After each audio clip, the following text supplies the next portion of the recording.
కంప బీకే నాదుడే లేడు. అసలు రోడ్డు మీద ఇప్పుడు మట్టేసిన దాతకల్లేవు. జగన్ ఉండ హయాంలో 5 ఏళ్ళు కూడా ఒక రోడ్డు వేసిన దాతకల్లేవు. బాబు గారు వచ్చాడు, చక్కగా రోడ్లు చూడండి. ఎలా ఏ ఊరికి పోవాలన్నా ఆ ఊరు, మా ఊరు వడ్డమాన విలేజ్లో 3 రోడ్లే ఉంటాయి మ్యాక్సిమం. 3 రోడ్లకి జగన్ హయాం నుంచి అంతకుముందు కూడా బాబు గారు చివరిలో వేస్తాను రోడ్డు ఆగిపోయింది. ఇవాళ నారాయణ గారు మా ఊరు బ్రహ్మాండంగా తీర్చిదిద్దాడు రోడ్లు. అమరావతి నుంచి మన అనంతారం విలేజ్కి కానీ తుళ్ళూరు విలేజ్కి కానీ ఇవాళ ఎక్కడ అరికాలు మట్టి అవ్వకుండా వెళ్ళిపోతాం. అట్లాంటి రోడ్లు వేసాడు ప్రభుత్వం. అభివృద్ధి లేకపోతే ఈ రోడ్లు వేయగలుగుతారా? కంపబేయగలిగాడు జగన్ టైంలో. ఒక ప్లాటు ఎవడో కూడా ఇవాళ తెలియదు. ఇవాళ చంద్రబాబు పోయి చూడండి ప్లాట్లు ఎంత డెవలప్ చేస్తున్నాడో, ఎంత ఎట్లా ఉందో.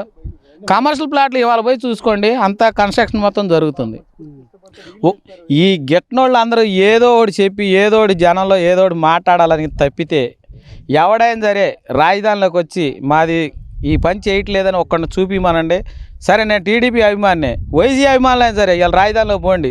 వర్కులు ఎలా జరుగుతున్నాయో ఎలా చూస్తున్నారో మన ఈ7 రోడ్డు కానించి ఎంగడపాలెం దాకా చూసుకోండి. ఎవరైనా సరే మామూలుగా మేమేదో చెబుతున్నామనో ఇవన్నీ కాదు. నేను టీడీపీ అభిమాని అయితే మాత్రం నేను ఇవన్నీ చెప్పాల్సిన పని లేదుగా. జగన్ టైంలో ఒక కంప చెట్టు బీగిన మగోళ్ళు అడిగాలి. 20 నెలల ప్రతిసారి కంపలు పీక్కుండా పోతే నిర్మాణం ఎప్పుడు జరుగుతుంది? నిర్మాణం జరుగుతాయండి. ఒక ఇల్లు కట్టాలంటే మనకి ఎన్నేళ్ళు పట్టిద్దండి? ఒక ఇల్లు కట్టాలంటే మనకి ఎన్నేళ్ళు పట్టిద్ది? మ్యాక్సిమం సంవత్సరం పట్టిద్ది ఒక చిన్న ఇంటికే.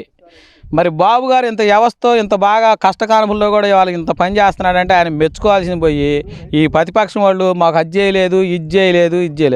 ఎవడండి ఇక్కడ పని చేసే నాదుడు? ఇవాళ నీ పనులు పెట్టి నాకు వస్తావండి?